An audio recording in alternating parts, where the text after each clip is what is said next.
Kita tengok hasil dia. Nampak tak? Nampak tak? Beza. Okey, nampak Kereta ni memang nampak dia macam tak ada apa-apa je, tak ada calar sangat. Tapi sebenarnya percaya tak, cat dia ni boleh naik seri lagi. Baru dia bukan macam ni. Ni sebenarnya dah kusam tapi tak obvious sangat, tak perasan. Kak Ferry ambil air putih pun belum tentu dia boleh hilang. Dia lain tau. Ya. Okey, nampak macam dah bersih kan? Nampak macam kotoran dah jatuh Tapi sebenarnya boleh seri lagi dengan sabun badang makeover. Datuk celup dulu. Air dah recycle ni. Air dah recycle. Ni adalah air sabun badang makeover ni. Okey, lihat dia. Manja-manja je Datuk. Nampak tak?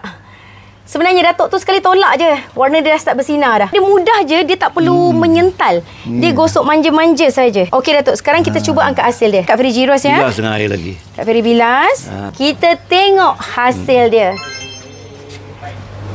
Nampak tak? Nampak tak? Beza. Nampak tak? Boleh nampak ke? Dia ada line kat sini. So ini lebih bersih. Bila guna air sabun badang makeover, walaupun air sabun badang makeover ni dah terpakai, air kotoran yang kita guna untuk rendam baju, tapi kita boleh guna lagi untuk cuci kereta. Memang function memang bersih. Walaupun tadi ni kita dah basuh, yang ni pun kita dah basuh.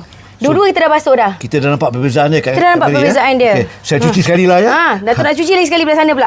Yes. Bawah tak boleh sebab dia air jalan tak apa. Tak apa Datuk. Padahal kita dah gosok tadi dengan air biasa. Betul tak? Beza. Berbeza.